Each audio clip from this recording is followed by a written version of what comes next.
ಶ್ರೀಗುರುಭ್ಯೋ ನಮಃ. ಶ್ರೀಪರಮಗುರುಭ್ಯೋ ನಮಃ. ಶ್ರೀಮದಾನಂದತೀರ್ಥಭಗವತ್ಪಾದಾಚಾರ್ಯಗುರುಭ್ಯೋ ನಮಃ. ಶ್ರೀವೇದವ್ಯಾಸಾಯ ನಮಃ. ನರಸಿಂಹೋऽಖಿಲಾಜ್ಞಾನಮತಧ್ವಾन्तದಿವಾಕರः ಜಯತ್ಯಮಿತಸಜ್ಞಾನಸುಖಶಕ್ತಿಪಯೋನಿಧಿः ವ್ಯಾಸಾಯ ಭವನಾಶಾಯ ಶ್ರೀಶಾಯ ಗುಣರಾಶಯೇ ಹೃದ್ಯಾಯ ಶುದ್ಧವಿದ್ಯಾಯ ಮಧ್ವಾಯ ಚ ನಮೋ ನಮಃ.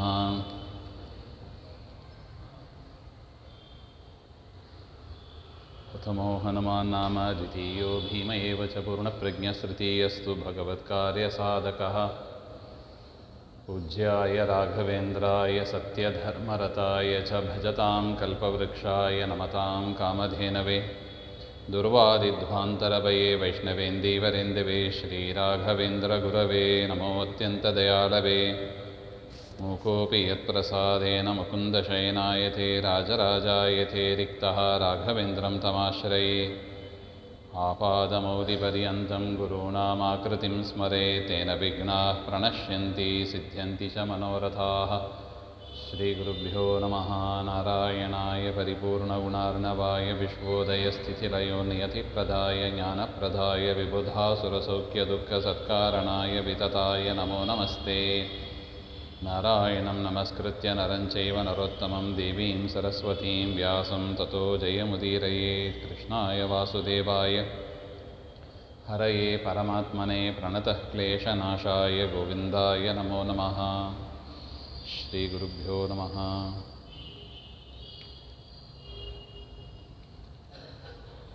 ಹಿಂದೆ ನೋಡಿದಂತೆ ದುರ್ಜಯ ಎನ್ನತಕ್ಕ ರಾಜ, ಅವನು ಗೌರಮುಖ ಮುನಿಗಳ ಆಶ್ರಮದಲ್ಲಿ ಬಂದು ಆತಿಥ್ಯವನ್ನು ಸ್ವೀಕಾರ ಮಾಡಿ ಆ ಮಣಿಯನ್ನು ಕೂಡ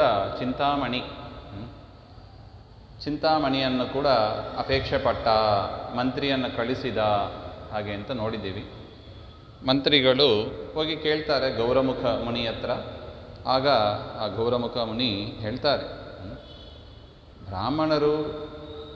ಬ್ರಾಹ್ಮಣರಿಗೆ ಕೊಡಬೇಕು, ಬ್ರಾಹ್ಮಣರಿಂದ ದಾನ ಸ್ವೀಕಾರ ಮಾಡೋದು ಕ್ಷತ್ರಿಯರಿಗೆ ಯೋಗ್ಯವಲ್ಲ ಎನ್ನುವ ವಿಚಾರವನ್ನು ಹೇಳ್ತಾ ಇದ್ದಾರೆ. ಪ್ರತಿಗೃಹ್ಣಾತಿ ವಿಪ್ರಸ್ತು ರಾಜ ಚೈವ ದದಾತಿ ಚ ತ್ವಂ ರಾಜ ಪುನರ್ಭೂತ್ವ ಯಾಚಸೆ ದೀನವತ್ ಕಥಂ. ದೀನನಂತೆ ನೀನು ಯಾಚನೆ ಮಾಡ್ತಾ ಇದ್ಯಲ್ಲ, ಇದು ಹೇಗೆ ಹಾಗೆ ಅಂತ. ಏವಂ ಬ್ರೂಹಿ ದುರಾಚಾರಂ ರಾಜಾನಂ ದುರ್ಜಯಂ ಸ್ವಯಂ ಗಚ್ಚದೂತಂ ದುರಾಚಾರಂ ಮಾ ತ್ವಾಂ ಲೋಕೋ ಅತ್ಯಗಾತಿಥಿ. ಈ ರೀತಿಯಾಗಿ ಆ ದೂತನಿಗೆ ಹೇಳ್ತಾರೆ, ನೀವು ಹೋಗು ರಾಜನ ಹತ್ರ ಈ ಸುದ್ದಿಯನ್ನು ಹೇಳು ಹಾಗೆ ಅಂತ ಕಳಿಸ್ತಾರೆ. ಈ ರೀತಿಯಾಗಿ ಹೇಳಿ ಮುನಿ ಪ್ರಾಗಾತ್ ಕುಶೇದ್ಮಹಾರಣಾಯ ವೈ ಚಿಂತಯನ್ ಮನಸಾ ತಂಚ ಮನಿಂ ಶತ್ರುವಿನಾಶನಂ.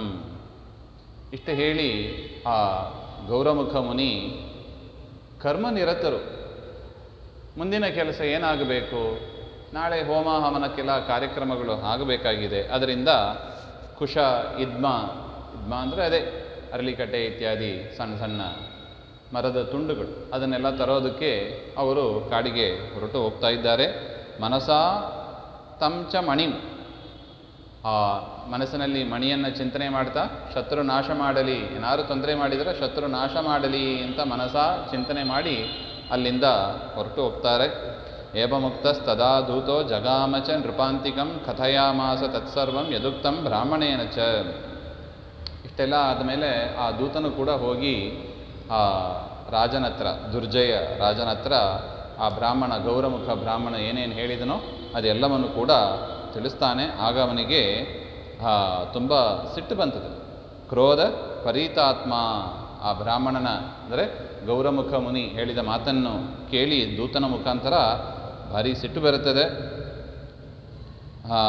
ಆಗ ನೀಲ ಎನ್ನುವವನ ಕರೆಸಿ ಹೇಳ್ತಾನೆ, ಗಚ್ಚ ಮಾಚಿರಂ ಬ್ರಾಹ್ಮಣಸ್ಯ ಮನಿಂ ಗೃಹ್ಯ ತೂರ್ಣಮೇಹಿ ಯದೃಚ್ಛಯ.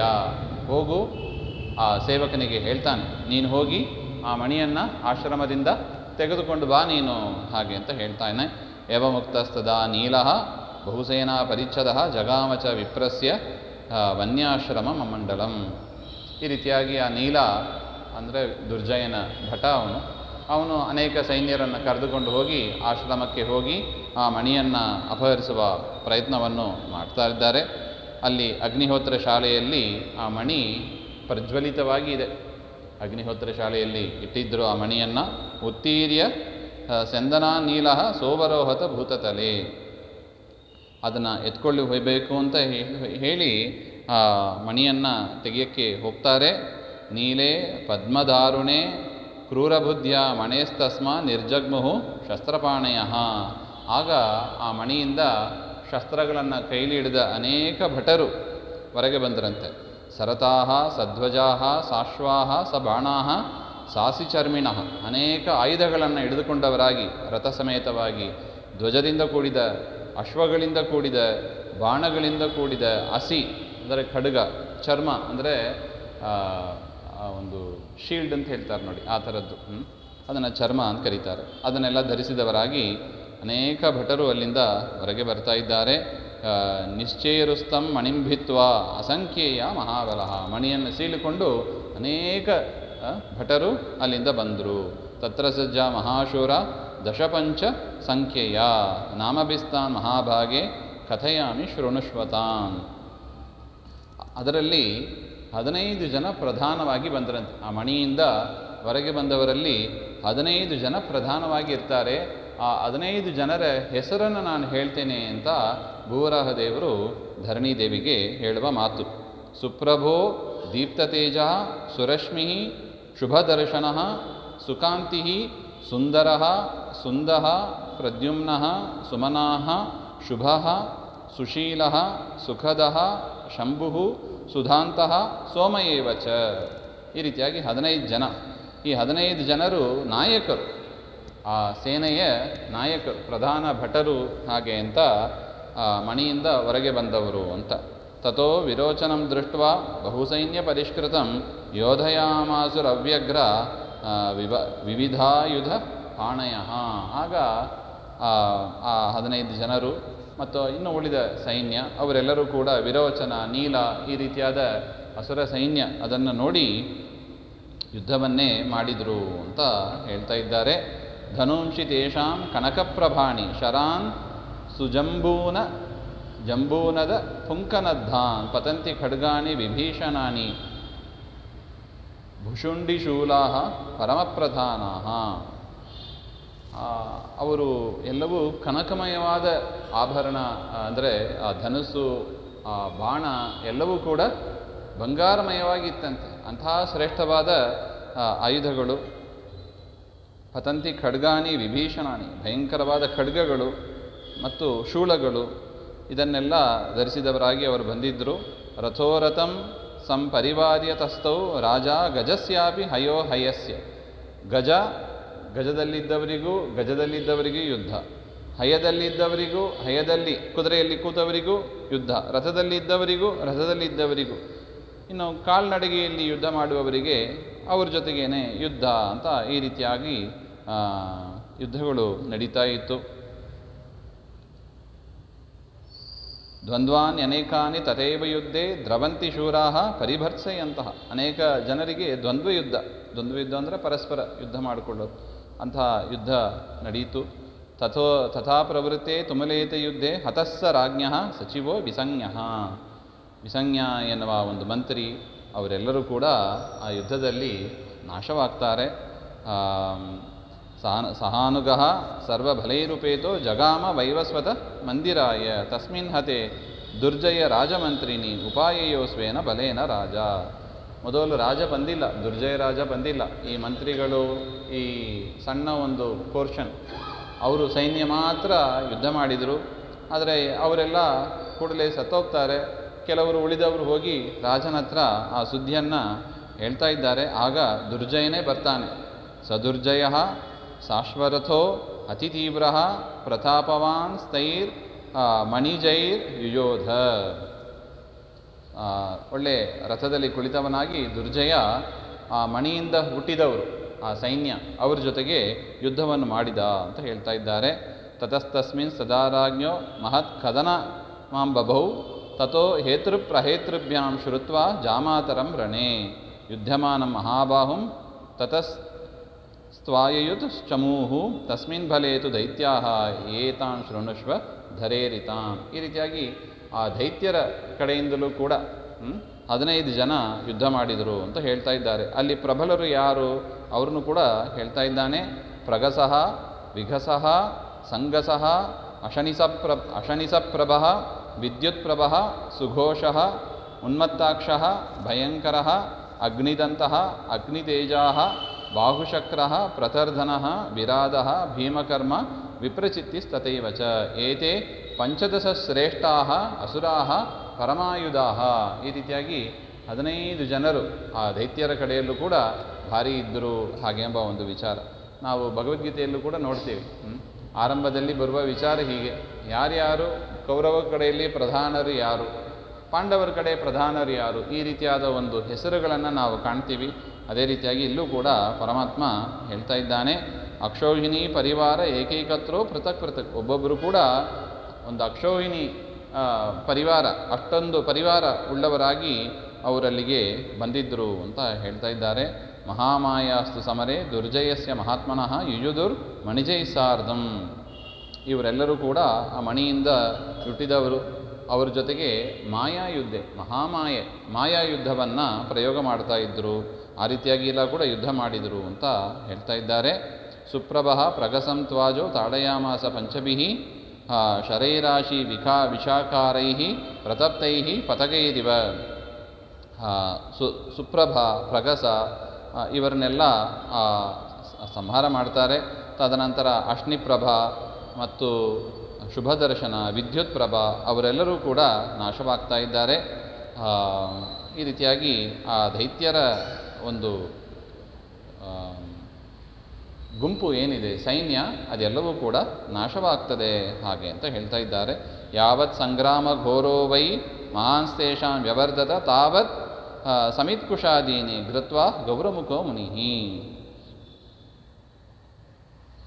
ಈ ರೀತಿಯಾಗಿ ಮಣಿಯಿಂದ ಹುಟ್ಟಿದವರ ಜೊತೆಗೆ ಯುದ್ಧ ಮಾಡ್ತಾ ಇರುವಾಗ ಅವರು ಬಂದರು. ಯಾರು? ಗೌರಮುಖ ಮುನಿಗಳು. ದರ್ಬೆ ಅರಳಿಯನ್ನು ತರಲಿಕ್ಕಾಗಿ ಹೋಗಿದ್ದವರು ವಾಪಸ್ ಬಂದರು. ನೋಡ್ತಾ ಇದ್ದಾರೆ, ಭಯಂಕರವಾದ ಯುದ್ಧ ಆಗ್ತಾ ಇದೆ. ಆಗದೋ ಮಹಾಶ್ಚರ್ಯಂ ಸಂಗ್ರಾಮಂ ಭೀಮದರ್ಶನಂ ಬಹುಸೈನ್ಯ ಪರಿವಾರಂ ಸ್ಥಿತಂ ತಂಚಾಪಿ ದುರ್ಜಯಂ. ಆ ದುರ್ಜಯನ ಪರಿವಾರವೂ ಕೂಡ ಅನೇಕ ಆಗ್ತಾ ಇದೆ. ಅದನ್ನೆಲ್ಲ ನೋಡಿ ಇವರಿಗೆ ಆಶ್ಚರ್ಯ ಆಯ್ತಂತೆ. ತಂ ದೃಷ್ಟ ಮುನಿರ್ಧ್ವಾರಿ ಚಿಂತಾ ಪರಮ ಏಪಹಿ ಉಪವಿಶ್ಯ ಅಧಿಗಮ್ಯಾತ ಮಣೆ ಕಾರಣಮೇವ. ಆ ಪುರದ್ವಾರದಲ್ಲಿ ತಾವು ಇದ್ದರು. ಆ ದ್ವಾರದಲ್ಲೇ ಇದ್ದು ಈ ಮಣಿಯ ಒಂದು ಅದ್ಭುತವಾದ ಒಂದು ಶಕ್ತಿಯನ್ನು ಅವರು ಚಿಂತನೆ ಮಾಡ್ತಾ ಇದ್ದರು. ಯಾರು? ಗೌರಮುಖ ಮುನಿ. ಏವಂ ಕೃತ್ವಾ ಮಣಿಕೃತಂ ರೌದ್ರಂ ಗಾಢಂ ಚ ಸಂಯುಗಂ ಚಿಂತೆಯಾಮಾಸ ದೇವೇಶಂ ಹರಿಂ ಗೌರಮುಖೋ ಮುನಿ. ಆ ಮಣಿಯ ಚಿಂತೆ ಬಂದ ಕೂಡಲೇ ಆ ಮಣಿಗೆ ಕಾರಣನಾದ, ಆ ಮಣಿಯನ್ನು ಕೊಟ್ಟ ಪರಮಾತ್ಮನ ಒಂದು ಅದ್ಭುತ ಸಾಮರ್ಥ್ಯ ಆ ಗೌರಮುಖ ಮುನಿಗಳಿಗೆ ಅದು ಕೂಡ ಮನದಟ್ಟಾಯಿತು ಅಂತ ಹೇಳ್ತಾ ಇದ್ದಾರೆ. ಸದೇವ ಪುರತಸ್ಥಸ್ಯ ಪೀತವಾಸ ಖಗಾಸನಃ ಕಿಮತ್ರದೇ ಮಯಾ ಕಾರ್ಯಂ ಇತಿ ವಾಣಿ ಮುದೀರಯತ್. ಆಗ ಯಾವಾಗ ಪರಮಾತ್ಮನ ಸ್ಮರಣೆ ಆಯಿತು, ಪರಮಾತ್ಮ ಅಲ್ಲಿ ಬಂದೇ ಬಿಟ್ಟಂತೆ. ಪರಮಾತ್ಮ ಬಂದು ಅವರ ಹತ್ರ ಕೇಳ್ತಾನಂತೆ, ಗೌರಮುಖ ಮುನಿ, ನಿನ್ನ ಮನಸ್ಸು ಹೇಗೆ ಬೇಕೋ ಆ ರೀತಿಯಾಗಿ ನಡ್ಕೊಂಡು ಬಂದಿದೆ. ನೀನು ಹಾಗೆ ವರ ಕೇಳಿದ್ದು ಮನೆಯನ್ನು ಪಡೆದಾಗ. ಈಗ ಏನಾಗಬೇಕು? ಆ ದುರ್ಜಯ ರಾಜ, ಅವರ ಸೈನ್ಯ ಅದೆಲ್ಲವೂ ಕೂಡ ಯುದ್ಧ ನಡೀತಾ ಇದೆ. ಏನು ಮಾಡಬೇಕು? ಕಿಮತ್ರ ಮಯಾ ಕಾರ್ಯಂ, ನಾನೀಗ ಏನು ಮಾಡಬೇಕು ಅಂತ ಪರಮಾತ್ಮನೇ ಕೇಳಿದಂತೆ ಗೌರಮುಖನ ಹತ್ರ. ಸರಿಷಿಹಿ ಭೂತ್ವಾ ಉವಾಚ ಪುರುಷೋತ್ತಮಂ ಜಹೀಮಂ ದುರ್ಜಯಂ ಪಾಪಂ ಸಸೈನ್ಯಂ ಪರಿವಾರಿಣಂ. ಸ್ವಾಮಿ, ಸೈನ್ಯ ಸಮೇತವಾಗಿ, ಪರಿವಾರ ಸಮೇತವಾಗಿ ಈ ದುರ್ಜಯನನ್ನು ಸಂಹಾರ ಮಾಡು ಹಾಗೆ ಅಂತ. ಏವಮುಕ್ತಸ್ತದಾತೇನ ಚಕ್ರಂ ಜ್ವಲನ ಸನ್ನಿಭಂ ಮುಮೋಚ ದುರ್ಜಯ ಬಲೆ ಕಾಲಚಕ್ರಂ ಸುದರ್ಶನಂ. ಇಷ್ಟು ಹೇಳಿದಾಗ ಪರಮಾತ್ಮ ಆಯಿತು ಅಂತ ಹೇಳಿ ಸುದರ್ಶನ ಚಕ್ರವನ್ನೇ ಆ ಸೈನ್ಯದ ಮೇಲೆ ಪ್ರಯೋಗ ಮಾಡ್ತಾ ಇದ್ದಾನೆ. ಅದು ಪ್ರಜ್ವಲಿಸ್ತಾ ಬರ್ತಾ ಇದೆ. ತೇನ ಚಕ್ರೇನ ತತ್ಸೈನ್ಯಂ ಆಸುರಂ ದೌರ್ಜಯಂ ಕ್ಷಣಾತ್. ಒಂದು ಕ್ಷಣದಲ್ಲಿ ಆ ಅಸುರ ಸೈನ್ಯವನ್ನು ಧ್ವಂಸ ಮಾಡಿ ನಾಶ ಮಾಡಿತ್ತಂತೆ. ಒಂದು ನಿಮೇಷಾಂತರ ಮಾತ್ರೇನ ಭಸ್ಮವದ್ ಬಹುಧಾಕೃತ. ಒಂದು ನಿಮಿಷದಲ್ಲಿ ಎಲ್ಲರೂ ಕೂಡ ಏನಾದರೂ ಭಸ್ಮವಾದರು ಹಾಗೆ ಅಂತ. ನೋಡಿ, ನಮಗೆ ಹೆಮ್ಮೆ. ಸುದರ್ಶನದ ಶಕ್ತಿ ನಮಗೆ ಹೆಮ್ಮೆದಾಯಕ. ಆ ಸುದರ್ಶನವನ್ನು ನಾವು ಧರಿಸಬೇಕು. ಸುದರ್ಶನ ಮಹಾಜ್ವಾಲ ಕೋಟಿ ಸೂರ್ಯ ಸಮಪ್ರಭ ಅಜ್ಞಾನ ಅಂಧಸ್ಯ ಮೇ ನಿತ್ಯಂ ವಿಷ್ಣೋರ್ ಮಾರ್ಗಂ ಪ್ರದರ್ಶಯ. ವಿಷ್ಣುವಿನ ಮಾರ್ಗವನ್ನು ತೋರಿಸು ಹಾಗೆ ಅಂತ ಪ್ರಾರ್ಥನೆ ಮಾಡ್ತಾ ಸಪ್ತಮುದ್ರವನ್ನು ಹಾಕಬೇಕು. ಸುದರ್ಶನ ಗೋಪಿಚಂದ್ರದಿಂದಲೂ ಹಾಕೋಬೇಕು. ನೋಡಿ, ಮೊನ್ನೆ ಅಂತೂ ಗುರುಗಳ ಸ್ಮರಣೆಯಿಂದ ಚಕ್ರಮೀಮಾಂಸ ನೋಡಿದ್ದೀವಿ. ಹೇಳಿದ ಕೂಡಲೇ ನೋಡಿ ಚಕ್ರದ ಮಹಿಮೆ ಪರಮಾತ್ಮನೇ ಇಲ್ಲಿ ನಮಗೆ ತಿಳಿಸಿಕೊಡ್ತಾ ಇದ್ದಾನೆ. ಒಂದು ಕ್ಷಣದಲ್ಲಿ ಎಲ್ಲವೂ ಕೂಡ ಭಸ್ಮ ಆಯಿತು. ಅಷ್ಟು ಸಾಮರ್ಥ್ಯ ಇರುವಾಗ ನಮ್ಮ ಪಾಪಗಳನ್ನು, ನಮ್ಮ ಒಂದು ಅಜ್ಞಾನವನ್ನು ನಾಶ ಮಾಡದೇ ಇರ್ತದೆ ಆ ಚಕ್ರ. ಖಂಡಿತ ನಾಶ ಮಾಡುತ್ತೆ. ಆ ವಿಶ್ವಾಸ ಇರಬೇಕು ನಮಗೆ. ವಿಶ್ವಾಸೋ ಫಲದಾಯಕ ಅಂತ ಹೇಳ್ತಾರೆ. ನಮಗೆ ಫಲ ಕೊಡೋದು ಯಾವುದು? ಆ ವಿಶ್ವಾಸ ಅಂತ. ಚೆನ್ನಾಗಿ ಮಹಿಮೆಯನ್ನು ತಿಳಿದು ಅದರ ಮೇಲೆ ಶ್ರದ್ಧೆ ವಿಶ್ವಾಸವನ್ನು ನಾವು ಇಡಬೇಕು ಹಾಗೆ ಅಂತ ಹೇಳ್ತಾ ಇದ್ದಾರೆ. ಇದೇ ಥರ ಒಂದು ಘಟನೆಯೇ ಅಲ್ಲೂ ಬರ್ತದೆ.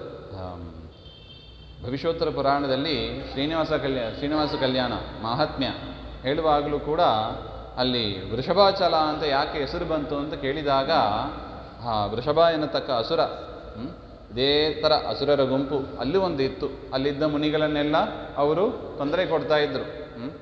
ಅವನು ಪರಮಾತ್ಮನ ನರಸಿಂಹದೇವರ ಉಪಾಸಕ. ಅವನು ಯದ್ಯಪಿ ಆ ವೃಷಭ, ಅವನ ಪೂಜೆ ಹೇಗಿತ್ತು ಅಂದರೆ ತಲೆ ಕತ್ತರಿಸಬೇಕು, ಆ ತಲೆಯ ರುಂಡವನ್ನೇ ಪುಷ್ಪರೂಪೇಣ ದೇವರಿಗೆ ಸಮರ್ಪಣೆ ಮಾಡ್ತಾ ಇದ್ದಂತೆ. ಈ ರೀತಿಯಾಗಿ 5000 ವರ್ಷ ಅವನು ತಪಸ್ ಮಾಡಿದ ಅಂತ. 5000 ವರ್ಷ ಬ್ರಹ್ಮಾದಿ ದೇವತೆಗಳು ಹೋಗಿ ಪ್ರಾರ್ಥನೆ ಮಾಡಿದನಂತೆ ಪರಮಾತ್ಮನ ಹತ್ರ, ಸ್ವಾಮಿ ಏನು ಅನುಗ್ರಹ ಮಾಡು ಹಾಗೆ. ಆಯಿತು ಅಂತ ಪರಮಾತ್ಮ ಅನುಗ್ರಹ ಮಾಡಿದಾಗ ಏನು ಬೇಕು ಅಂತ ಕೇಳಿದಾಗ ಯುದ್ಧ ಭಿಕ್ಷೆಯನ್ನು ಕೇಳ್ತಾನೆ. ಯುದ್ಧ ಭಿಕ್ಷೆಯನ್ನು ಕೇಳಿದ ಕೂಡಲೇ ಪರಮಾತ್ಮ ಯುದ್ಧವನ್ನು ಮಾಡ್ತಾನೆ. ಕೊನೆಯಲ್ಲಿ ಚಕ್ರವನ್ನು ಎತ್ತಾನೆ. ಆ ಚಕ್ರವನ್ನು ಎತ್ತಿದಾಗ ಅಲ್ಲಿ ವೃಷಭ ಹೇಳುವ ಮಾತು, ಸ್ವಾಮಿ ಈ ಚಕ್ರದ ಮಹಿಮೆಯನ್ನು ನಾನು ಅನೇಕ ಬಾರಿ ಕೇಳಿದ್ದುಂಟು, ಆದರೆ ಈಗ ಈ ಒಂದು ಚಕ್ರದ ಪ್ರಭಾವದಿಂದ ನನ್ನ ತಲೆ ಅದು ಅಮೋಘ. ಅದು ಚಕ್ರ ಅದು ವ್ಯರ್ಥ ಆಯಿತು ಅಂತ ಇಲ್ಲವೇ ಇಲ್ಲ. ಅದು ಅಮೋಘವಾದ ಆಯುಧ. ಅದು ಭಗವದ್ಗೀತೆಯಲ್ಲೂ ಕೂಡ ಹೇಳ್ತಾರೆ, ಆಯುಧಾನಂ ಅಹಂ ವಜ್ರೋಸ್ಮಿ ಅಂತ ಹೇಳ್ತಾರೆ. ಆಯುಧಗಳಲ್ಲಿ ನಾನು ವಜ್ರಾಯುಧ ಹಾಗೆ ಅಂತ. ಇಲ್ಲಿ ಒಂದು ಪ್ರಶ್ನೆ ಬರುತ್ತದೆ, ಇದೇನಿದು ವಜ್ರಾಯುಧ ಅಂತ ಹೇಳಿದರೆ ಚಕ್ರಾಯುಧ ಅಲ್ಲವೇ ಹಾಗೆ ಅಂದರೆ ಆಚಾರ್ಯರು ಹೇಳ್ತಾರೆ ಚಕ್ರಾಯುಧಂ ವಿನಾ ಹಾಗೆ ಅಂತ ಆಚಾರ್ಯರು ನಮಗೆ ಸ್ಪಷ್ಟಪಡಿಸ್ತಾ ಇದ್ದಾರೆ. ಚಕ್ರಾಯುಧ ಬಿಟ್ಟು ಉಳಿದ ಆಯುಧಗಳಲ್ಲಿ ವಜ್ರಾಯುಧದಲ್ಲಿ ನಾನು ಶ್ರೇಷ್ಠ, ಆದರೆ ಎಲ್ಲವನ್ನೂ ಸೇರಿಸಿದಾಗ ಆ ಚಕ್ರಾಯುಧ ಅದು ಭಾರಿ ವಿಶಿಷ್ಟವಾದದ್ದು ಹಾಗೆ ಅಂತ. ಅಂತಹ ಆಯುಧವನ್ನು ನನ್ನ ಮೇಲೆ ಪ್ರಯೋಗ ಮಾಡು ಹಾಗೆ ಅಂತ. ಮತ್ತು ಈ ಪರ್ವತ ನನ್ನ ಹೆಸರಿನಲ್ಲಿ ಇರಲಿ ಅಂತ ಕೇಳಿದ್ದಕ್ಕೆ ಆ ವೃಷಭಾಚಲ ಎನ್ನುವ ಹೆಸರು ಬಂತು ಅಂತ ಚಕ್ರದ ಮಹಿಮೆಯನ್ನು ಅವರು ಕೂಡ ಕೊಂಡಾಡ್ತಾ ಇದ್ದಾರೆ. ಚಕ್ರದ ಮಹಿಮೆಯನ್ನು ವೃಷಭಾಸುರನ್ನು ಕೂಡ ಕೊಂಡಾಡಿದ್ದು ಉಂಟು.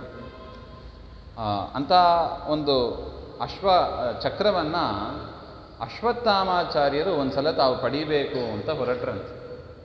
ಈ ಪಾಂಡವರ ಜೊತೆಗೆ ಕೌರವರು ಯುದ್ಧ ಮಾಡ್ತಾ ಇರುವಾಗ ಈ ಕೃಷ್ಣನ ಸಾಮರ್ಥ್ಯ ಯಾವುದು? ಈ ಚಕ್ರನೇ. ಅದರಿಂದ ನಾವೇನಾದ್ರು ಮಾಡಿ ಈ ಚಕ್ರವನ್ನು ನಮ್ಮ ಕಡೆ ತಂದ್ಕೊಂಡ್ಬಿಟ್ರೆ ನಮಗೆ ತುಂಬ ಯೂಸ್ಫುಲ್ ಆಗೋದು ಹಾಗೆ ಅಂತ ಚಿಂತನೆ ಮಾಡಿ ಅಶ್ವತ್ಥಾಮರು ತರೋಣ ಅಂತ ಹೋದರಂತೆ. ನೋಡಿ, ಪರಮಾತ್ಮ ರಾಮನಾಗಿ ರುದ್ರದೇವರ ಧನುಸ್ಸನ್ನು ಮುರಿದಿದ್ದುಂಟು. ರುದ್ರದೇವರ ಧನುಸ್ಸನ್ನು ಮುರಿದಿದ್ದಾನೆ. ರಾಮನಾಗಿಯೂ ಮುರಿದಿದ್ದಾನೆ, ಕೃಷ್ಣನಾಗಿಯೂ ಕೂಡ ಶಿವಧನುಸ್ಸನ್ನು ಮುರಿದಿದ್ದು ಉಂಟು. ಸೊ ಅದರಿಂದ ಈ ರುದ್ರದೇವರು, ಅಶ್ವತ್ಥಾಮರುದ್ಧ ರುದ್ರದೇವರು, ಅವರಿಗೂ ಕೂಡ ಚಕ್ರವನ್ನು ಪ್ರಯೋಗ ಮಾಡಲಿಕ್ಕೆ ಬರುತ್ತದ ಹಾಗೆ ಎಂಬ ಒಂದು ಸಂಶಯ ಸಹಜವಾಗಿ ಬರುತ್ತದೆ. ಅದರಿಂದ ನೋಡೋಣ ಅಂತ ಪರಮಾತ್ಮನ ಹತ್ರ ಕೃಷ್ಣನ ಹತ್ರ ಹೋಗಿ ಕೇಳ್ತಾರೆ, ಸ್ವಾಮಿ ನನಗೆ ಪರಮಾತ್ಮ ಏನೋ ಹೊರಗಡೆ ನಿಂತು ಏನೋ ಕೆಲಸ ಮಾಡ್ತಾ ಇದ್ದ, ಅಶ್ವತ್ಥಾಮರು ಬಂದರು, ಏನು ಬೇಕು ಅಂತ ಕೇಳಿದಾಗ ಈ ಥರ ನನಗೆ ಚಕ್ರಾಯುಧ ಬೇಕು ಹಾಗೆ ಅಂತ ಕೇಳ್ತಾರೆ. ಓ ಅಲ್ಲಿ ಶೆಲ್ಫಲ್ಲಿ ಇಟ್ಟಿದ್ದೀನಿ ತಗೋ ಹಾಗೆ ಅಂತ ಪರಮಾತ್ಮ ಹೇಳಿದಂತ. ಅಶ್ವತ್ಥಾಮರು ಹೋಗ್ತಾರೆ. ಪರಮಾತ್ಮ ಹೊರಗಿಂದ ಕೇಳ್ತಾನೆ ಇದ್ದಾನೆ, ಏನು ಸಿಗ್ತಾ ತಗೊಂಡ್ಯಾ ಹಾಗೆ ಅಂತ ಕೇಳ್ತಾ ಇದ್ದಾರೆ. ಓ ಹುಡುಕ್ತಾ ಇದ್ದೀನಿ ಹಾಗೆ ಅಂತ ಅಶ್ವತ್ಥಾಮರು ಹೇಳಿದರು. ಆ ಚಕ್ರದ ಹತ್ರ ಹೋಗಿ ಅದನ್ನು ಎತ್ತಲಿಕ್ಕೆ ನೋಡ್ತಾರೆ, ಅವರಿಂದ ಎತ್ತಲಿಕ್ಕೆ ಆಗಲಿಲ್ಲ ಅಂತ. ಕೃಷ್ಣ ಕೇಳಿದ್ದೇ ಕೇಳಿದ್ರು, ಎತ್ಕೊಂಡ್ಯಾ ತಗೊಂಡ್ಯಾ ಸಿಗ್ತಾ? ಓ ಹುಡುಕ್ತಾ ಇದ್ದೀನಿ ಅಂತ ಅವರು ಹೇಳ್ತಾ ಇದ್ದರು ಅಷ್ಟೇ. ಆಮೇಲೆ ಅವ್ರ ಮನಸ್ಸಿಗೆ ತೋರಿ ಈ ಚಕ್ರವನ್ನು ನಾವು ಎತ್ತಲಿಕ್ಕೆ ಆಗೋದಿಲ್ಲ ಹಾಗೆ ಅಂತ ಹೇಳಿ, ಬೇಡ ಕೃಷ್ಣ ನಾನು ಏನಾದ್ರು ಮ್ಯಾನೇಜ್ ಮಾಡ್ಕೋತೀನಿ ಅಂತ ಹೇಳಿ ವಾಪಸ್ ಬಂದುಬಿಟ್ರು ಅಂತ ಒಂದು ವಿಚಾರ ಮಹಾಭಾರತದಲ್ಲಿ ಬರುತ್ತದೆ. ಅಂದರೆ ಚಕ್ರದ ಮಹಿಮೆ ಅದು ಭಾರಿ ಅದ್ಭುತ, ಅದು ಭಾರಿ ಅದ್ಭುತ. ಅದು ಕೃಷ್ಣನ ಅದಕ್ಕೆ ಅಭಿಮಾನಿಯಾಗಿರತಕ್ಕವರು ದುರ್ಗಾದೇವಿನೇ. ದುರ್ಗಾದೇವಿಯಿಂದ ಅಭಿಮನ್ಯವಾದದ್ದು. ಪರಮಾತ್ಮ ಸ್ವತಃ ಚಕ್ರ ರೂಪದಲ್ಲಿ ತಾನೇ ಇರೋದು. ಆಯುಧಗಳಲ್ಲಿ ದೇವರು ಬೇರೆ, ದೇವರ ಆಯುಧಗಳು ಬೇರೆ ಎಲ್ಲ, ತಾನೇ ಇರೋದು. ಅದರ ಮೇಲೆ ಆವರಕವಾಗಿ ಅನೇಕ ದೇವತೆಗಳು, ಲಕ್ಷ್ಮೀದೇವಿಯಿಂದ ಶುರು ಮಾಡಿ ವಾಯುದೇವರು ಎಲ್ಲರೂ ಕೂಡ ಆವರಕವಾಗಿ ಇದ್ದಾರೆ ಅದರ ಮೇಲೆ. ಅಂತಹ ಒಂದು ವಿಶಿಷ್ಟವಾದ ಆಯುಧ. ಅಂಥ ಆಯುಧದಿಂದ ಪರಮಾತ್ಮ ಆ ದುರ್ಜಯ ಎನ್ನತಕ್ಕ ಅಸುರ ಸೈನ್ಯ ಎಲ್ಲವನ್ನು ಕೂಡ ಒಂದು ಕ್ಷಣದಲ್ಲಿ ನಾಶ ಮಾಡಿದ ಅಂತ ಹೇಳ್ತಾ ಇದ್ದಾರೆ. ಇನ್ನೂ ಅನೇಕ ಕಡೆ ಬರುತ್ತದೆ. ಕೃಷ್ಣ ಕಾಶಿರಾಜನ ಮಗ ಒಬ್ಬ ಇದ್ದ. ಅವನು ಕೃಷ್ಣನ ಜೊತೆಗೆ ಯುದ್ಧಕ್ಕೆ ಅಂತ ಬಂದಾಗ ಕೃಷ್ಣ ಏನು ಮಾಡಿದ, ಇವನ ರುಂಡವನ್ನು ದ್ವಾರಕಾಪಟ್ಟಣದಲ್ಲಿ ಇದ್ದಾಗ ದ್ವಾರಕಾದಿಂದ ಯುದ್ಧ ಮಾಡಿ ಅವನ ತಲೆಯನ್ನು ಕಾಶಿನಗರಕ್ಕೆ ಹಾರಿಸ್ತಾನೆ. ಕಾಶಿನಗರದಲ್ಲಿ ಹೋಗಿ ಬಿತ್ತು ಅವನ ತಲೆ. ಅವನ ಮಗ ಅದನ್ನು ನೋಡಿ ಸಿಟ್ಟು ಮಾಡಿಕೊಂಡು ಯುದ್ಧಕ್ಕೆ ಅಂತ ಬರ್ತಾನೆ. ಯುದ್ಧಕ್ಕೆ ಅಂತ ಬಂದಾಗ ಕೃಷ್ಣ ಅವನನ್ನು ಸಂಹಾರ ಮಾಡಿ ಇಡೀ ಕಾಶಿ ಪಟ್ಟಣವನ್ನು ಕೂಡ ಸುಟ್ಟಾಕಿತು. ಈ ಸುದರ್ಶನಕ್ಕೆ ಎಷ್ಟು ಸಾಮರ್ಥ್ಯ ಇದೆ ಅಂದರೆ ಕಾಶಿ ಪಟ್ಟಣವನ್ನು ಸುಟ್ಟಾಕುವ ಸಾಮರ್ಥ್ಯ ಇದೆ. ಸೊ ಅದರಿಂದ ಮತ್ತೆ ಈಗ ನಾವು ಕಾಣ್ತಾ ಇರೋದು ಇದು ಅನಂತರ ಬೆಳವಣಿಗೆಯಾದ ಒಂದು ಕಾಶಿ ಕ್ಷೇತ್ರ ಇದು. ಮೊದಲಿನ ಒಂದು ಕಾಶಿ ಕೃಷ್ಣಾವತಾರ ಆದಾಗಲೇ ಅದು ಸುಟ್ಟು ಹೋಗಿತ್ತು. ಅದರಿಂದ ಸುದರ್ಶನದ ಮಹಿಮೆಯನ್ನು ಅದು ಪ್ರತ್ಯೇಕ ನಾವು ಕೇಳಬೇಕದು. ಸುದರ್ಶನ ಮಹತ್ವ ಅಂತ ಒಂದು ಅದರ ಬಗ್ಗೆ ಒಂದು ವಿಚಾರ ಇಡಬೇಕು. ಅಷ್ಟು ವಿಚಾರಗಳಿದೆ ಚಕ್ರದ ಬಗ್ಗೆ, ನಾವು ಹೇಳ್ತಾ ಹೋಗ್ಬೋದು. ಈ ರೀತಿಯಾಗಿ ಆ ಅರಣ್ಯದಲ್ಲಿ ಇಂಥ ಒಂದು ಘಟನೆ ಆಯಿತು.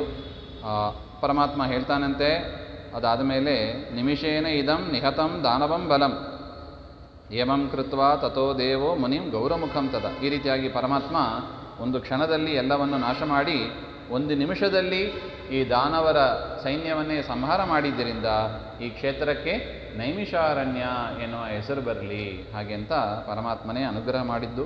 ಭವಿಷ್ಯತಿ ಯಥಾರ್ಥಮೈ ಬ್ರಾಹ್ಮಣಾನಾಂ ವಿಶೇಷತಃ. ಈ ಕ್ಷೇತ್ರ ಬ್ರಾಹ್ಮಣರಿಗೆ ಒಂದು ವಿಶಿಷ್ಟತೆಯನ್ನು ತಂದುಕೊಡತಕ್ಕ ಕ್ಷೇತ್ರವಾಗಲಿ ಹಾಗೆ ಅಂತಲೂ ಕೂಡ ಪರಮಾತ್ಮ ಅನುಗ್ರಹವನ್ನು ಮಾಡಿದ. ಯಾಕೆ ಗೌರಮುಖ ಮುನಿಗೆ ಅನುಗ್ರಹ ಮಾಡಿದ ಜಾಗ. ನಾವೇನು ಇವತ್ತು ನೈಮಿಷಾರಣ್ಯ ಅಂತ ಹೋಗ್ತೀವಿ, ಅದು ಅಂಥ ಪವಿತ್ರವಾದ ಕ್ಷೇತ್ರ ಅದು.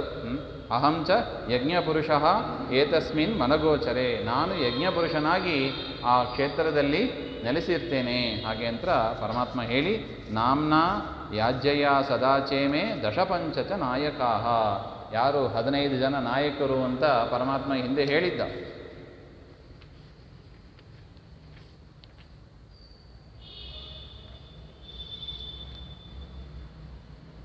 ಸುಪ್ರಭಾ, ದೀಪ್ತತೇಜ, ಸುರಶ್ಮಿ, ಶುಭದರ್ಶನ ಹಾಗೆ ಅಂತಲ್ಲ, ಸೇನಾ ನಾಯಕರು ಅಂತ ಮಣಿಯಿಂದ ಹುಟ್ಟಿದವರು.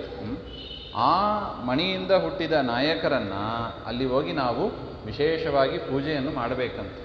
ವಿಶೇಷವಾಗಿ 15 ಜನರ ಯಜ್ಞನಾಮಕನ ಪರಮಾತ್ಮನನ್ನು ಮತ್ತು ಈ 15 ಜನ ನಾಯಕರನ್ನು ಕೂಡ ಅಲ್ಲಿ ಹೋಮವನ್ನು ಮಾಡಬೇಕು. ಕೃತೆ ಯುಗೆ ಭವಿಷ್ಯಂತಿ ರಾಜಾನೋ ಮಣಿಜಾಮುನೆ. ಅವರೆಲ್ಲ ಮುಂದಿನ ಕೃತಯುಗದಲ್ಲಿ ರಾಜನಾಗಿ ಹುಟ್ಟಲಿಕ್ಕಿರುವವರಂತೆ, ಮುಂದೆ ರಾಜನಾಗಿ ಹುಟ್ಟುತ್ತಾರೆ ಅಂತ ಮಹಿಮೋಪೇತರು ಹಾಗೆ ಅಂತ. ಏವಮುಕ್ತ್ವಾ ತಥಾ ದೇವೋ ಗತೋ ಅಂತರ್ಧಾನಮೀಶ್ವರ ದ್ವಿಜೋಪಿ ಸ್ವಾಶ್ರಮೇ ತಸ್ಥೌ ಮುದಮಾಪ ರಮಯ ಯುತಃ. ಮುದಾ ಪರಮಯ ಯುತಃ. ಅಂದರೆ ಉತ್ಕೃಷ್ಟವಾದ ಒಂದು ಸಂತೋಷ. ಪರಮಾತ್ಮನ ಅನುಗ್ರಹ ಪಡೆದವರು ಆ ಗೌರಮುಖ ಮುನಿಗಳು. ಅದರಿಂದ ಸಂತೋಷವಾಗಿ ಅಲ್ಲಿ ಪರಮಾತ್ಮನ ಅಂತರ್ಧಾನನಾದ. ತದನಂತರ ಮುನಿಗಳು ಅಲ್ಲಿ ಸುರಕ್ಷಿತವಾಗಿ ಇದ್ದರು ಹಾಗೆ ಅಂತ ಹೇಳ್ತಾರೆ. ಇದಾದ ಮೇಲೆ ತತಃಪುತ್ರಂ ರಥಾಂಗಾಗ್ನಿ ದಗ್ಧಂ ಶ್ರುತ್ವಾ ನೃಪೋತ್ತಮಃ ಸುಪ್ರತೀಕಃ ಪ್ರತೀತಾತ್ಮ ಚಿಂತೆಯಾಮಾಸ ಪಾರ್ಥಿವಃ. ಈ ರೀತಿಯಾಗಿ ದುರ್ಜಯನ ತಂದೆ ಯಾರು? ಸುಪ್ರತೀಕ ಅಂತ. ಸುಪ್ರತೀಕ ರಾಜ ತನ್ನ ಮಗ ಸತ್ತೋದದ್ದನ್ನು ಕೇಳಿ ಭಾರಿ ಚಿಂತೆ ಆಯ್ತಂತ ಅವನಿಗೆ. ತಸ್ಯ ಚಿಂತೆಯತಸ್ವೇವಂ ತದಾ ಬುದ್ಧಿರಜಾಯತ. ಈ ರೀತಿಯಾಗಿ ತಾನು ಚಿಂತೆ ಪಡ್ತಾ ಇರುವಾಗಲೇ ಅವನಿಗೆ ಒಂದು ಬುದ್ಧಿಗೆ ಹೊಳಿತಂತೆ. ಏನು ಅಂತ? ಚಿತ್ರಕೂಟೇ ಗಿರೋ ವಿಷ್ಣು ಸದಾ ರಾಮೇತಿ ಕೀರ್ತ್ಯತೆ. ನೋಡಿ, ಚಿತ್ರಕೂಟ ಪರ್ವತ ಇದೆಲ್ಲ, ಅಲ್ಲಿ ಸದಾ ರಾಮ ರಾಮ ರಾಮ ಅಂತ ಅಲ್ಲಿ ಶಬ್ದ ಕೇಳಿಸ್ತಾನೇ ಇರ್ತದೆ. ಚಿತ್ರಕೂಟ ಪರ್ವತ ಒಂದು ವೈಶಿಷ್ಟ್ಯ. ರಾಮಾಯಣದಲ್ಲಿ ನಾವು ಕೇಳ್ತೀವಿ, ಪರಮಾತ್ಮ ವಿಶೇಷವಾಗಿ ಅಲ್ಲಿ ವಾಸ ಮಾಡಿಕೊಂಡಿದ್ದ ಹಾಗೆ ಅಂತ. ಅದರಿಂದ ಅವನಿಗೆ ಕೇಳಿಸ್ತಾ ಇತ್ತಂತೆ, ಏನಂತ? ರಾಮ ರಾಮ ಅಂತ ಆ ಚಿತ್ರಕೂಟ ಪರ್ವತದಿಂದ ರಾಮಧ್ವನಿ ಕೇಳ್ತಾ ಇತ್ತು. ತತಃ ಅಹಂ ರಾಮಸಂಜ್ಞೇನ ನಾಮ್ನಾ ಸ್ತೌಮಿ ಜಗತ್ಪತಿಂ. ಅದರಿಂದ ನಾನು ಅಲ್ಲಿಗೆ ಹೋಗಿ, ಚಿತ್ರಕೂಟಕ್ಕೆ ಹೋಗಿ, ಅಲ್ಲೇ ದುರ್ವಾಸರು ಎಲ್ಲ ಸೇವೆ ಮಾಡಿ ಮಗನನ್ನು ಪಡೆದದ್ದು ಹಿಂದೆ ಬಂದಿತ್ತು ಆ ವಿಚಾರ. ಅದರಿಂದ ಮತ್ತೆ ನಾನು ಅಲ್ಲೇ ಹೋಗಿ ರಾಮನನ್ನು ಸ್ತೋತ್ರ ಮಾಡ್ತಾ ಇರ್ತೇನೆ ಹಾಗೆ ಅಂತ ಸುಪ್ರತೀಕ ರಾಮದೇವರ ಒಂದು ವಿಶಿಷ್ಟವಾದ ಸ್ತೋತ್ರವನ್ನು ಕೂಡ ಮಾಡ್ತಾ ಇದ್ದಾನೆ. ನಮಾಮಿ ರಾಮಂ ನರನಾಥಮಚ್ಯುತಂ ಕವಿಂ ಪುರಾಣಂ ತ್ರಿದಶಾರಿ ನಾಶನಂ. ಅಚ್ಯುತನಾದ, ಜ್ಞಾನಿ ವರೇಣ್ಯನಾದ, ಪುರಾಣ ಪುರುಷನಾದ, ದೈತ್ಯರನ್ನು ಸಂಹಾರ ಮಾಡತಕ್ಕ ಆ ಪರಮಾತ್ಮನನ್ನು ನಾನು ನಮಸ್ಕಾರ ಮಾಡ್ತೇನೆ. ಮತ್ತು ಮಂಗಳ ಸ್ವರೂಪನಾದ ಪ್ರಭವ, ಎಲ್ಲರನ್ನು ಹುಟ್ಟಿಸತಕ್ಕವ, ಎಲ್ಲರಿಗೂ ಹುಟ್ಟು ಕೊಡ್ತಾನೆ. ಮಹೇಶ್ವರ, ಮಹಾಸ್ವಾಮಿಯಾದ, ಸದಾ ಪ್ರಪನ್ನಾರ್ಥಿ ಹರಂ, ಯಾರು ತನಗೆ ಶರಣು ಹೋಗ್ತಾರೋ ಅವರಿಗೆ ಬಂದ ದುಃಖವನ್ನು ನಾಶ ಮಾಡತಕ್ಕವನು. ರಾಮರೂಪ ಅಂದರೆ ಅಂಥದ್ದು. ಆಪದಾಂ ಅಪಹರ್ತಾರಂ, ಯಾರು ಶರಣು ಹೋಗ್ತಾರೋ ಅವರಿಗೆ ಬಂದ ದುಃಖವನ್ನೆಲ್ಲ ಪರಿಹಾರ ಮಾಡತಕ್ಕವನು. ಧೃತಶ್ರಿಯಂ, ಲಕ್ಷ್ಮಿಯನ್ನು ಕೂಡ ಆಧಾರ ಆಶ್ರಯ ಕೊಟ್ಟವ ಪರಮಾತ್ಮ ಅಂತ ಪರಮಾತ್ಮನ ಸ್ತೋತ್ರ ಮಾಡ್ತಾ ಇದ್ದಾರೆ.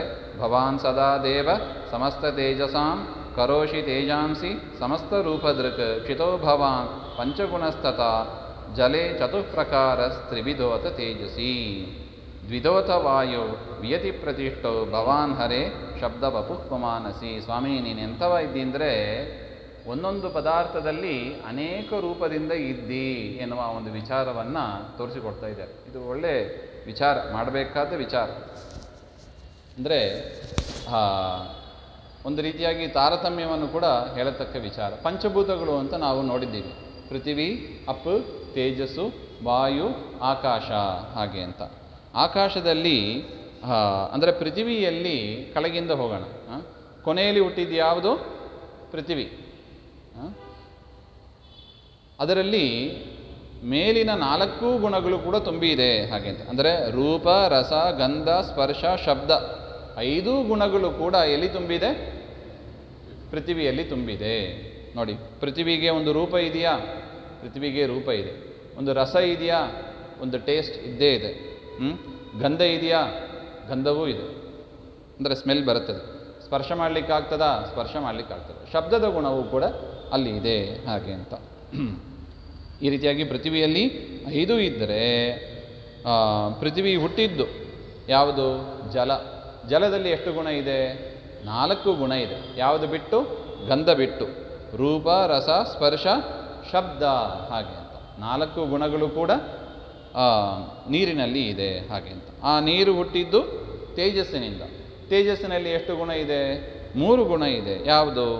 ರೂಪ, ಸ್ಪರ್ಶ, ಶಬ್ದ ಹಾಗೆ. ನೋಡಿ, ಅಗ್ನಿಗೆ ರೂಪ ಇದೆ, ಸ್ಪರ್ಶ ಮುಟ್ಟಬಹುದು, ಬಿಸಿ ಇರ್ತದೆ, ಶಬ್ದವು ಅಲ್ಲಿ ಸೇರಿಕೊಂಡಿದೆ ಹಾಗೆ ಅಂತ.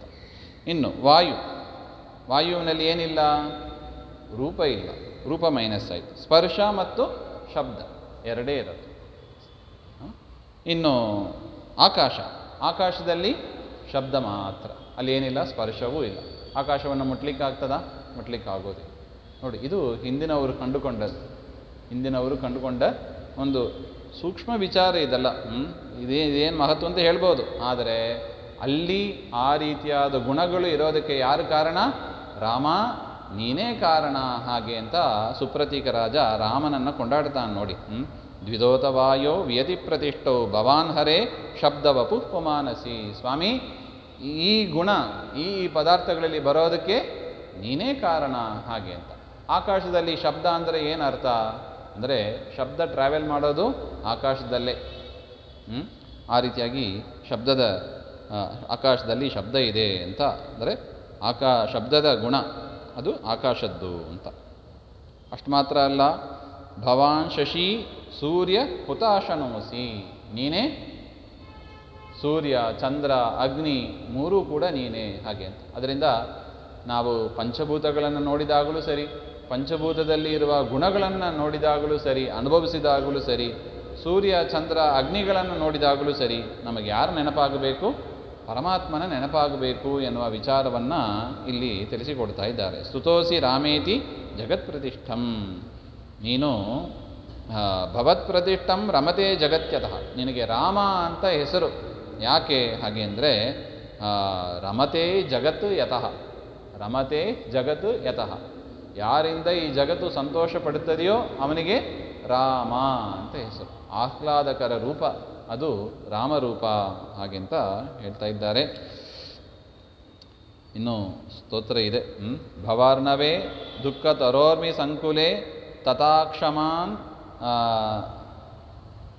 ತಥಾಕ್ಷಮಾನ್ ಅಗ್ರಣೆ ಅತಿಭೀಷಣೆ ನಮಜ್ಜತಿ ತ್ವತ್ ಸ್ಮರಣಾಪ್ಲವೋ ನರಃ ಸ್ಮೃತೋಸಿ ರಾಮೇತಿ ತಥಾ ತಪೋವನೆ. ಯಾರು ನಿನ್ನನ್ನು ಸ್ಮರಣೆ ಮಾಡ್ತಾರೆ ಅವರಿಗೆ ನೀನು ನಾವಿಕೆಯಂತೆ, ಹಡಗಿನಂತೆ ಸಂಸಾರ ಸಾಗರದಿಂದ ಅವರನ್ನು ದಾಟಿಸ್ಬಿಡ್ತೀಯ ನೀನು ಹಾಗೆ ಅಂತ.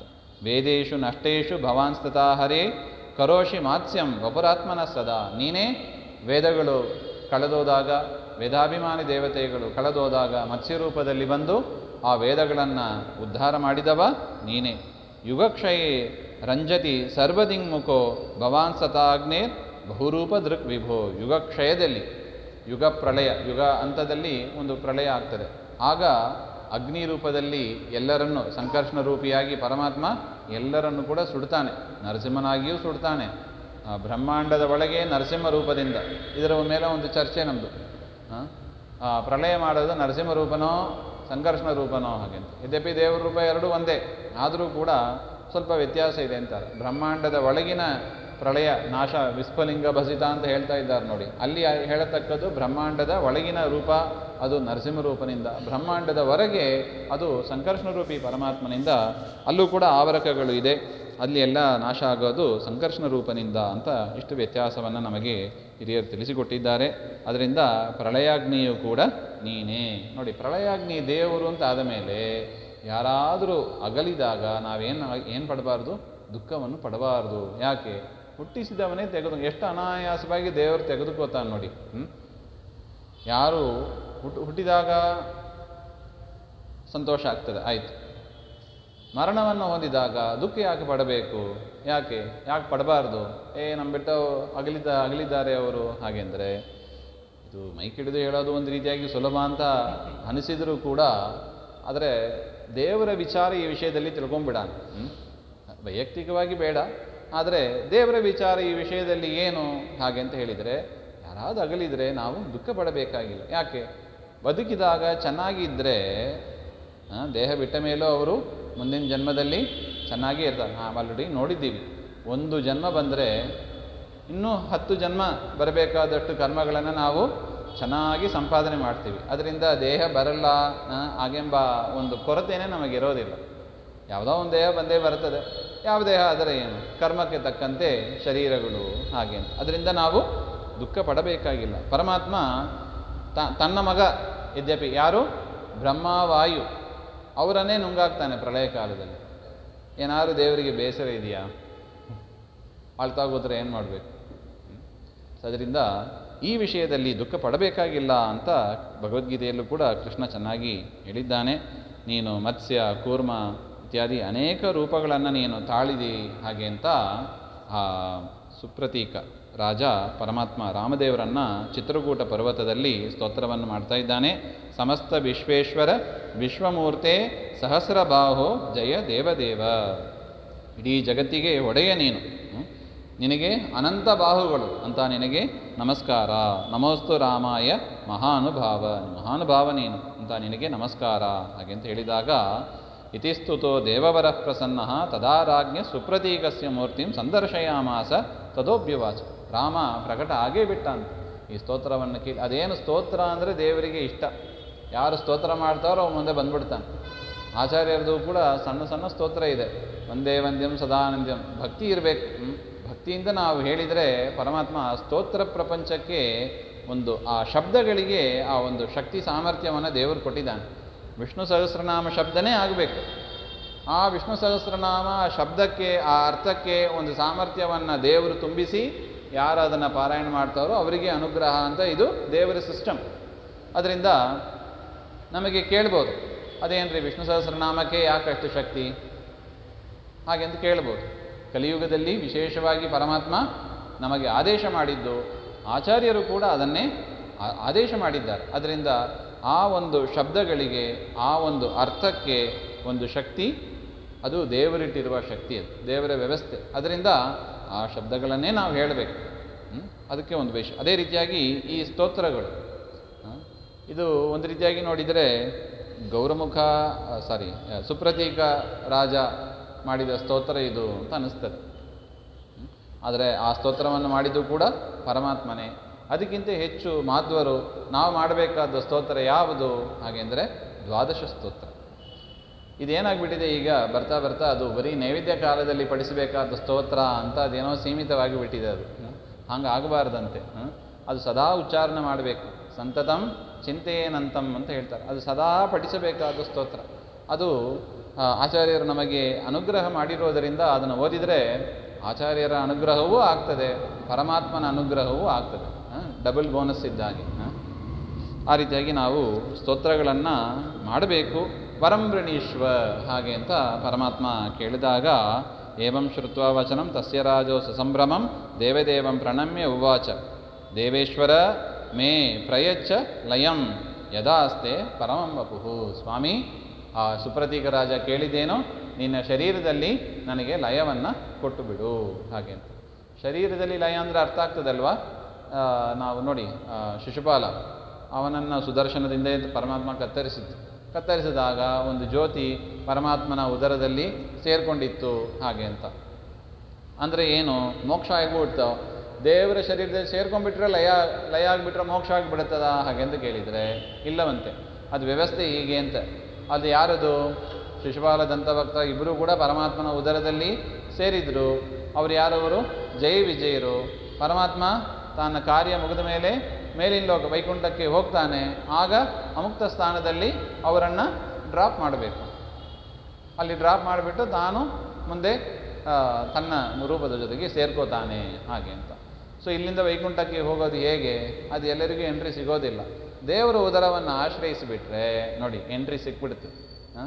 ಅಂದರೆ ದೇವರ ಶರೀರ ಏನದು? ಒಂದು ರೀತಿಯಾದ ವಿಮಾನ ಇದ್ದಾಗೆ. ಅವನ ಉದರದಲ್ಲಿ ಎಲ್ಲರೂ ಸೇರ್ಕೊಂಡಿರ್ತಾರೆ. ಸೊ ಅದರಿಂದ ದೇವರು ಎಲ್ಲೆಲ್ಲಿ ಹೋಗ್ತಾನೋ ಅಲ್ಲೆಲ್ಲಿ ಹೋಗ್ತಾರೆ. ಇದು ನಮಗಿಂತ ದೈತ್ಯರಿಗೆ ತುಂಬ ಚೆನ್ನಾಗಿ ಅರ್ಥ ಆಗಿಬಿಟ್ಟಿದೆ. ಪರಶುರಾಮ ದೇವರ ಶರೀರದಲ್ಲಿ ಒಬ್ಬ ಇದ್ದಂತೆ, ತಪೋಮಯ ಎನ್ನತಕ್ಕ ಅಸುರ. ಅವನೇನು ಮಾಡಿಬಿಟ್ಟಿದ್ದ, ತನಗೆ ಮೋಕ್ಷ ಬೇಕು ಹಾಗೆ ಅಂತ ರುದ್ರದೇವರ ಹತ್ರ ವರವನ್ನು ಪಡೆದುಕೊಂಡಿದ್ದ.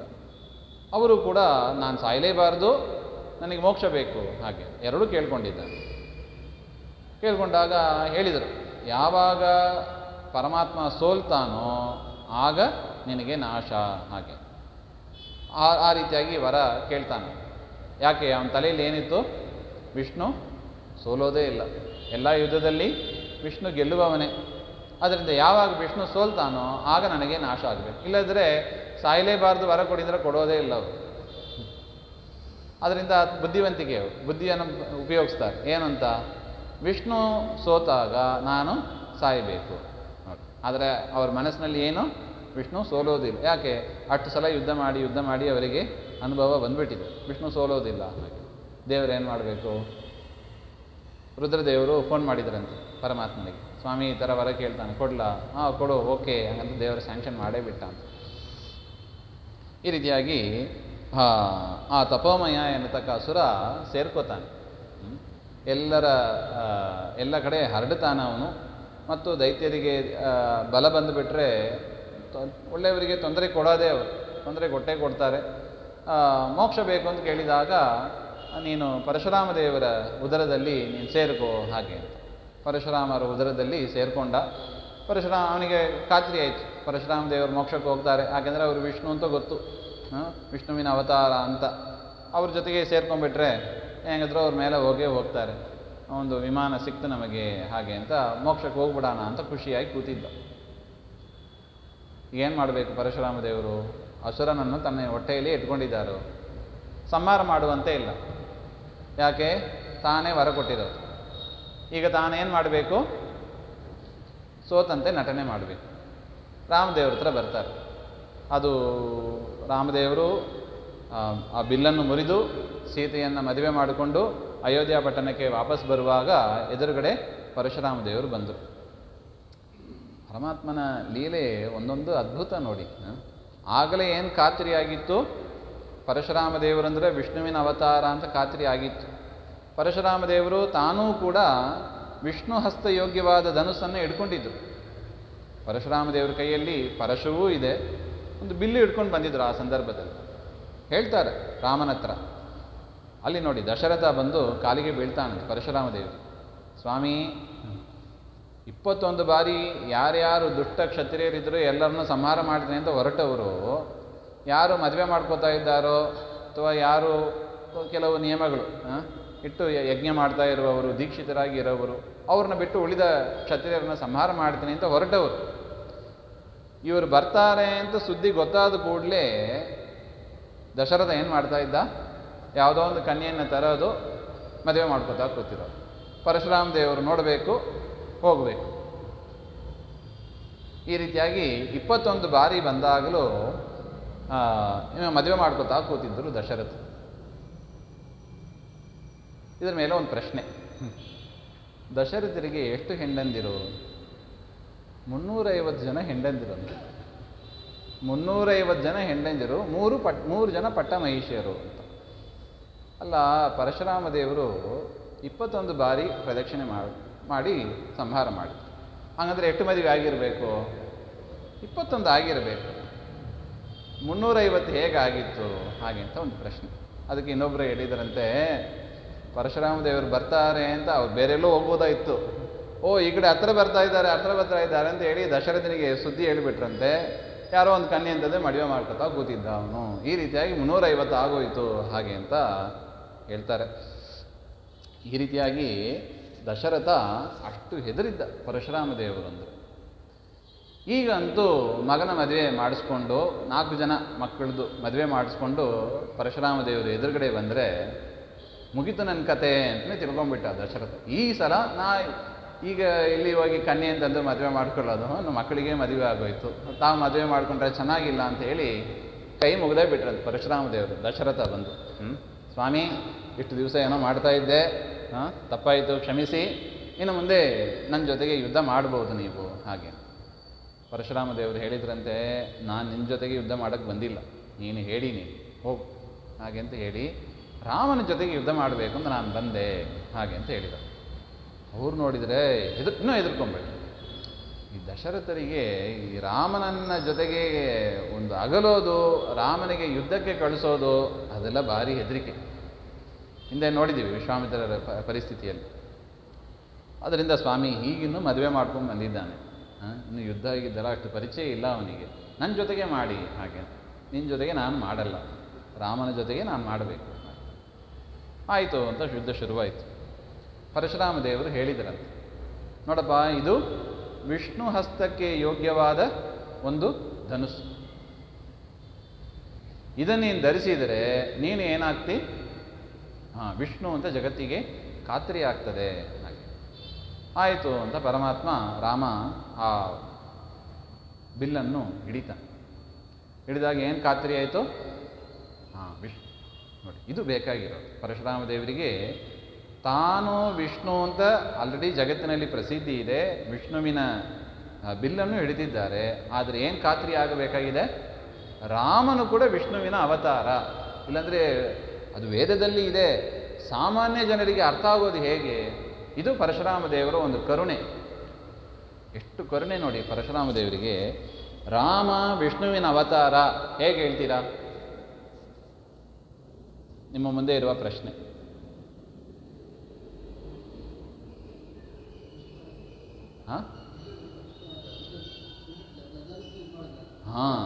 ಅದು ಈ ಒಂದು ಘಟನೆಯಿಂದ ನಾವು ಹೇಳ್ಬೋದು, ಧೈರ್ಯವಾಗಿ ಹೇಳ್ಬೋದು ನೋಡಿ. ವಿಷ್ಣು ಹಸ್ತ ಯೋಗ್ಯವಾದ ಧನುಸ್ಸನ್ನು ಪರಶುರಾಮ ದೇವರು ಹಿಡಿದಿದ್ದರು, ಅದೇ ಧನುಸ್ಸನ್ನೇ ರಾಮ ಹಿಡಿದಿದ್ದ. ಅದರಿಂದ ರಾಮ ಯಾರು ಅಂತ ಪ್ರೂವ್ ಆಯಿತು? ವಿಷ್ಣುವಿನ ಅವತಾರ.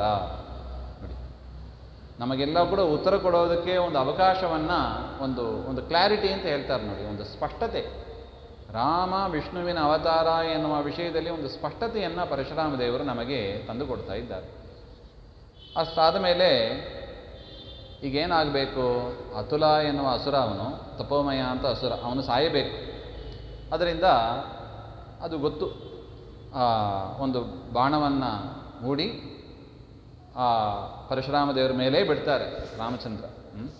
ದೇವರು ಬಿಟ್ಟಾಗ ಯಾರನ್ನ ನೋಡಿ ಬಿಟ್ಟರು? ಗುರಿ ಯಾರ್ದು? ಹೊಟ್ಟೆಯಲ್ಲಿ ಇದ್ದ ಅತುಲನ ಮೇಲೆ ಗುರಿ ಇಟ್ಟು. ಅವನಿಗೆ ಗಾಬರಿ ಆಗೋಯ್ತು, ಅತುಲನಿಗೆ, ತಪೋಮಯ ಅಸುರನಿಗೆ. ತಾನು ಇಲ್ಲಿ ಪರಶುರಾಮ ದೇವರ ಹೊಟ್ಟೆಯಲ್ಲಿ ಇದ್ದದ್ದು ಯಾರಿಗೂ ಗೊತ್ತಿಲ್ಲ ಅಂತ ತಿಳ್ಕೊಂಡಿದ್ದ ಅವನು. ಇವನು ನೋಡಿದ್ರೆ ನನ್ನ ಮೇಲೆ ಗುರಿ ಇಡ್ತಾ ಇದ್ದಾನಲ್ಲ ಇವನು, ನಾನಿದ್ದದ್ದು ಗೊತ್ತಾಯ್ತೇನೋ ಏನೋ ಅಂತ ಹೊಟ್ಟೆಯಿಂದ ಹೊರಗೆ ಓಡಿ ಬರ್ತಾನೆ. ಆ ರಾಮನ ಬಾಣ ಬಿಟ್ಟದ್ದಕ್ಕೆ ಅವನು ಸತ್ತ. ಪರಶುರಾಮ ದೇವರು ಕೂಡ ಸೋತು ಹೋದ್ರ ಏನೋ ಅಂತ ತಿಳ್ಕೊಂಡ. ಇವನನ್ನು ಪರಶುರಾಮ ದೇವರ ಮೇಲೆ ಕೂಡ ಯುದ್ಧ ಮಾಡ್ತಾ ಇದ್ದಾರೆ, ಇವರು ಬಾಣ ಬಿಡ್ತಾ ಇದ್ದಾರೆ. ಪರಶುರಾಮ ದೇವರು ಏನು ಮಾಡ್ತಾ ಇಲ್ಲ, ಪ್ರತಿಯಾಗಿ ಬಾಣ ಬಿಡಬೇಕಲ್ಲ, ಏನು ಬಿಡ್ತಾ ಇಲ್ಲ. ಅಂದರೆ ಇವರಿಗೂ ಕೂಡ ಸೋಲು ಬಂತು ಹಾಗೆ ಅಂತ ತಿಳಿದು ತಾನು ಹೊರಗೆ ಓಡಿ, ನನ್ನ ಪರಿಸ್ಥಿತಿ ಗಂಭೀರ ಆಗ್ತದೆ ಅಂತ ತಾನು ಹೊರಗೆ ಬರ್ತಾನೆ. ಆಗ ಅವನು ಸತ್ತೋಗ್ತಾನೆ. ಹಾಗೆ ಅಂತ ಅಂತ ಕೇಳಕ್ಕೆ ಬಂದೆ. ಈ ಪರಮಾತ್ಮನನ್ನು